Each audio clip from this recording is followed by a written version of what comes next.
दिल्ली के famous GTB hospital से दिमाग चकरा देने वाली वारदात सामने आई है। हॉस्पिटल के वार्ड नंबर 24 में एक शख्स की गोली मारकर हत्या हो जाती है।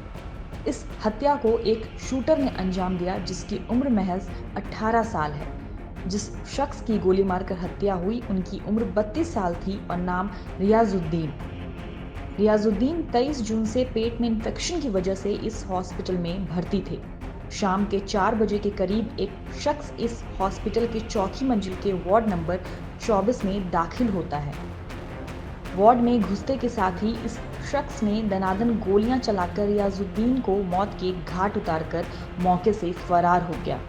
इन गोलियों की तड़तड़ाहट से पूरा अस्पताल थर्रा गया। वार्ड में मौजूद सभी मरीजों के साथ ही डॉक्टर्स को भी कुछ समझ नहीं आया कि आखिर ये सब अचानक हुआ क्या। बिना किसी जांच के आरोपी हथियार से लैस होकर चौथी मंजिल तक कैसे पहुंच सकता है। सबसे हैरानी वाली बात तो ये है कि कातिल घटना को अंजाम देकर चौथी मंजिल से भाग भी गया। वार्ड में गार्ड तो तैनात था, लेकिन आने जाने वाले लोगों से ना तो वो कोई पूछताछ कर रहा था और ना ही कोई चेकिंग। शूटर के भागने के बाद हॉस्पिटल से पुलिस को खबर की गई। पुलिस ने बताया कि जीटीबी एनक्लेव थाने में इस वारदात के बारे में एक पीसीआर कॉल आई थी, जिसके बाद पुलिस तुरंत मौके पर पहुंच चुकी थी। मौके पर पहुंचकर पुलिस ने देखा कि रियाजुद्दीन की मौत हो चुकी है और शूटर मौकाए वारदात से फरार हो चुका था। पुलिस ने मामला दर्ज करके कहा है कि यह आपसी दुश्मनी का मामला लग रहा है।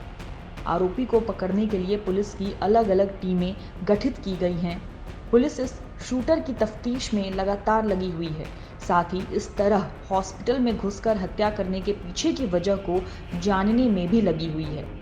सबसे हैरानी वाली बात यह भी है कि जिस शख्स की इतनी बेरहमी से हत्या की गई है उसका किसी भी तरह का कोई भी आपराधिक इतिहास नहीं था। पुलिस ने यह भी कहा है कि हम मिस्टेकन आइडेंटिटी के एंगल से भी इस केस की तफ्तीश कर रहे हैं। इस वारदात के बाद से आरडीए ने 15 जुलाई 2024 से अनिश्चितकालीन हड़ताल की घोषणा कर दी है। जीटीबी हॉस्पिटल के डॉक्टर्स का कहना है कि जिस वार्ड में ये वारदात हुई उस वक्त वहां 20 मरीजों के साथ ही 6 डॉक्टर्स भी मौजूद थे।